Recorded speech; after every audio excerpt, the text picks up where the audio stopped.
हौसियों का सऊदी जहाज़ों पर हमला, मशरिक़ी वुस्ता की जंग का एक और ख़तरनाक महाज खुल गया। पाकिस्तान, अमेरिका समेत कई ममालिक की शदीद मज़म्मत। जंग पर इसके क्या असरात मरतब हो सकते हैं? ज़ैगम साहब क्या कहेंगे?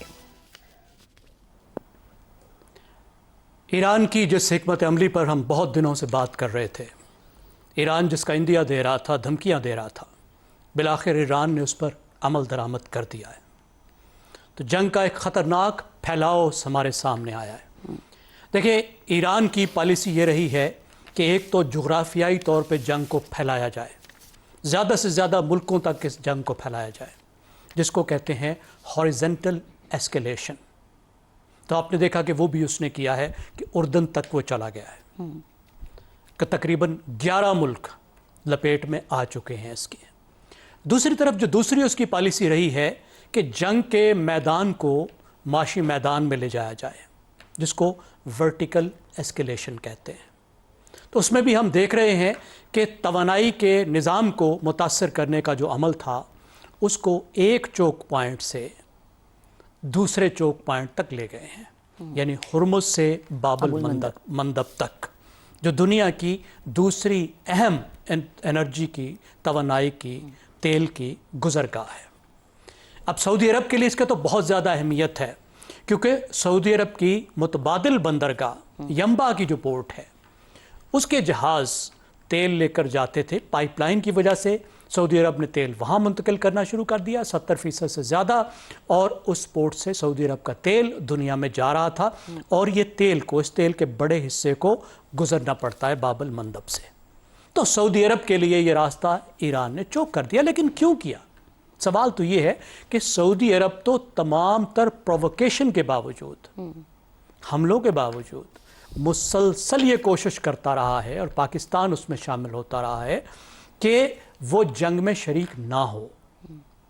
और पाकिस्तान ने भी मुसलसल इस बात की कोशिश की, सऊदी अरब को एंगेज रखा, ईरान को भी एंगेज रखा, ईरान को मुसलसल बताया कि आप सऊदी अरब पर हमला ना करें क्योंकि हमारा दिफाई माहिदा है। लेकिन फिर भी सऊदी अरब को ईरान ने इन्वॉल्व कर दिया है। अब एक तो मकसद ईरान का ये लगता है कि ईरान इन ममालिक को, जिनको वो लपेट में ला रहा है, उनके ज़रिए से अमेरिका पर दबाव डालना चाहता है। ये सब अमेरिका से कहें कि वो जंग बंदी की तरफ जाए, अगरचे ईरान, अमेरिका पहले चला गया था, लेकिन मुज़ाकरात में ईरान को वो दे जो ईरान चाहता है। और दूसरी बात, ईरान ये दिखाना चाहता है कि उसके नेटवर्क जो है, जो नेटवर्क ऑफ रेजिस्टेंस जिसको वो कहता है, वो अभी तक महफूज है।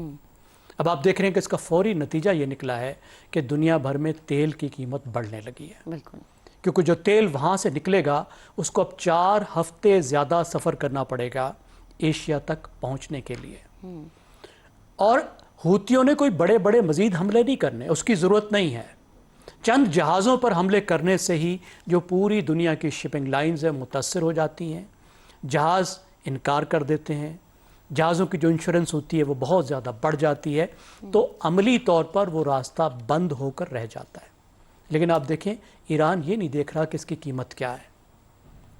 जो मुल्क सबसे ज़्यादा मुतासर हो रहे हैं, शायद सबसे ज़्यादा मुतासर जो मुल्क होगा वो चीन होगा, जिस पर ख़ुद ईरान का इतना इन्हिसार है, जो ईरान की सबसे ज़्यादा तेल ईरान का वो ख़रीदता है, जिसके साथ ईरान का स्ट्रेटजिक माहिदा है। फिर उसका दूसरा ख़रीदार भारत सबसे ज़्यादा मुतासर होगा, जापान और जनूबी कोरिया होगा। पाकिस्तान जो इतनी उसकी मदद कर रहा था इस जंग से निकलने में, उसके लिए एक अच्छी डील को तलाश करने में, पाकिस्तान को तो उसने वहाँ लाकर खड़ा किया है कि अब पाकिस्तान के लिए इस झगड़े से बाहर रहना मुश्किल होता चला जा रहा है। बिल्कुल ज़ैगम साहब, और हमें तो याद है कि अमेरिका वहाँ और के इसराइल जी प्लीज़ अपनी बात मुकम्मल कीजिएगा। देखिए, आखिरी बात मैं अर्ज़ करना चाहता हूँ कि ईरान ने अमेरिका और इसराइल को एक बहाना फराहम कर दिया है कि वो एस्केलेशन को वो भी आगे बढ़ाएं। अब 2 रास्ते हैं, ये तो मुज़ाकरात की तरफ रास्ता चला जाए, जैसे ईरान चाहता है कि उसको फेवरेबल अग्रीमेंट मिले, लेकिन जो दूसरा ख़तरा है वो कहीं ज़्यादा है कि अब अमेरिका मज़ीद दबाव बढ़ाएगा। यानी एक तरफ ईरान दबाव बढ़ाने की कोशिश कर रहा है, तो दूसरा अमेरिका अपने तरीके से ईरान पर दबाव बढ़ाने की सही, कोशिश यानी करेगा। और देखना तो ये कि खतरात क्या बहुत अमेरिका ज़्यादा बढ़ गए हैं। इस प्रेशर में आता भी है या फिर कोई और वे आउट निकालता है। शहजाद साहब, पाकिस्तान की हौसियों को दो टोक वार्निंग, गैर मामूली सिफारती पैगाम, सबसे बड़े सालिस की तरफ से ऐसे पैगाम के क्या असरात सामने आ सकते हैं? अच्छा, पहला सवाल तो ये होना चाहिए कि ईरान आखिर ये क्यों कर रहा है। जी, मेरा ख्याल है कि ईरान इसलिए ये कर रहा है क्योंकि जो वो हुर्मुज़ से हासिल करना चाहता था वो उसको नहीं हासिल हो रहा, बल्कि जिस किस्म के हमले उसको सहने पड़ रहे हैं वो गो के सिर्फ अमेरिका की तरफ से हैं, वो इस नौयत के हैं कि उसको बात बढ़ानी पड़ गई है, उसको हॉरिजॉन्टल एस्केलेशन करनी पड़ गई है। हॉर्मुज़ को बंद करने के बाद जो मामला थे वो तय नहीं हो पा रहे, जिस किस्म का हल वो चाहता था उस हल की तरफ दुनिया जा नहीं रही, खलीज जा नहीं रहा उसकी तरफ। लेकिन गंभीरियत का अंदाजा लगाने के लिए जरा ये सोचिए कि हुतियों को तो ईरान मदद करता है, उनका वो प्रॉक्सी ग्रुप है, लेकिन यमन के बिल्कुल ऑपोजिट जिबूती है और जिबूती के पीछे सोमाली लैंड, ये दोनों इस वक्त इंडिपेंडेंट कंट्रीज हैं, सॉवरेन कंट्रीज हैं, दोनों ही तल्लुकात रखते हैं इसराइल के साथ और दोनों ही जगहों पे इसराइल के अड्डे हैं, मिलिट्री के अड्डे। तो बिल्कुल 20 मील अक्रॉस यमन के आपको क्या नजर आता है, सना के क्या नजर आता है, वहां पर जिबूती और सोमाली लैंड, वहां पर ये लोग मौजूद हैं। ये भी याद रखें कि यूएई और इसराइल इकट्ठे सोमाली लैंड में को एग्जिस्ट करते हैं। सूडान को आगे भी ले चलिए, सूडान के अंदर रेड सी के वो भी साथ लगता है, लेकिन वहां के मामला थोड़े मुख्तलिफ है। तो होने क्या जा रहा है दोनों तरफ में, यानी पाकिस्तानी अफवाज बैठी हैं इस वक्त सऊदी अरेबिया में इस वादे के साथ और इस मकसद के लिए।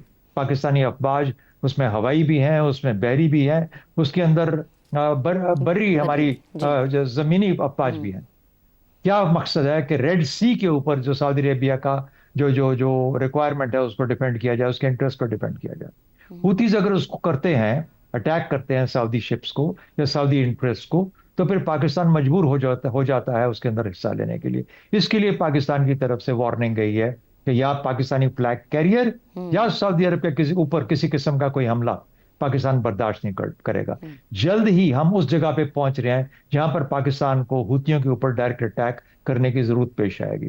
क्या उस सूरत में इसराइली भी साथ मिलकर, अमेरिका तो लड़ रहा है ईरान के साथ, इसराइली जो बिल्कुल 20 मील दूर हैं, क्या वो भी शामिल हो जाएंगे? सऊदी अरेबिया भी शामिल हो जाएगा? उसका जरा पीछे आ जाइए, जो जो जो बैक एंड है, बैक एंड पे क्या है कि पाकिस्तान और ईरान, ईरान के लिए पाकिस्तान सालिस है, एक तो पड़ोसी मुल्क है, दोस्त मुल्क है, और उसके असरात तो स्ट्रेटेजिक एक खिचड़ी पक जाती है। अपने मकासद के लिए ईरान वो कुछ कर रहा है जिसका कि फिर कोई ना सिरा होगा, ना पता लगेगा कि कौन कहां पे क्या कर रहा है और कैसे इस बात को सुलझाना है। मईशत को भी छोड़ दीजिए, तेल को भी छोड़ दीजिए, वो मामला अलग है। सुएज से जो काम आता है, सुएज से जितना माल आता है, जितनी ट्रेड होती है जो कि बहीरा अहमर के थ्रू जाती है और फिर स्ट्रेट ऑफ बाब अल मंदेब के बाद से इंडिया की तरफ आती है और पूरे इस ईस्ट को जो सर्व करती है, चाइना को सर्व करती है। तो क्या करने जा रहे हैं हम इस दुनिया का?